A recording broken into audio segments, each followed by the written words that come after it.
First tonight, a charity in Hull which helps women from diverse backgrounds affected by issues like domestic violence and trafficking is calling for women's safety to be made an urgent priority. The Hull Sisters charity has been running from its founder's kitchen for the last year after losing its premises.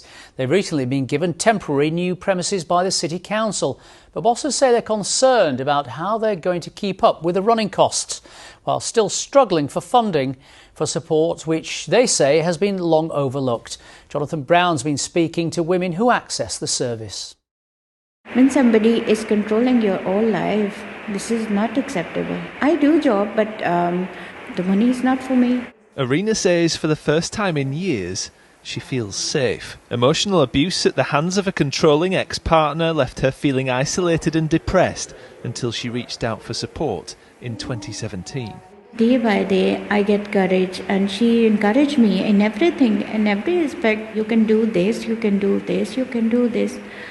From her moral support, I get better day by day. So where are you now in your life then? You talked about college, you talked about having your own property. Yeah, I am too much confident now. I can do anything. Irina is one of around 500 black and minority ethnic women who've been brought together by the Hull Sisters charity, where advocates help them access support and offer much needed companionship.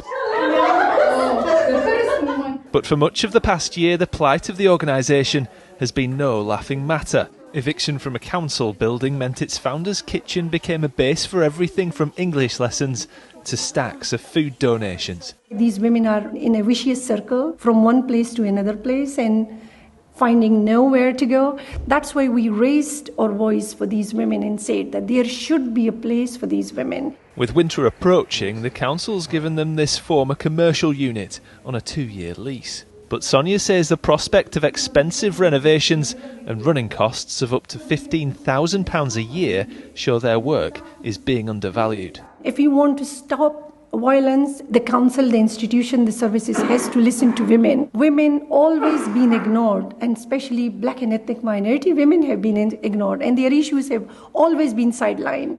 For Zilla and her 2-year-old son, the work Hull Sisters does can't be underestimated.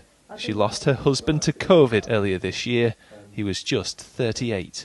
We are freedom here. We can cook together. We can communication. We can get out our depression here. It's like a family for us. In a statement, a spokesman for Hull City Council said the Hull Sisters have received significant support from the council and NHS CCG, both financially and with regular consultation, to enable their project to go ahead. This includes the installation of a new kitchen for the building.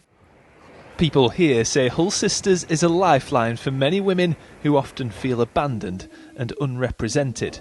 And while it now has the makings of a home, bosses say the search for true recognition goes on. Jonathan Brown, ITV News, Hull. Well, more of the day's news now. And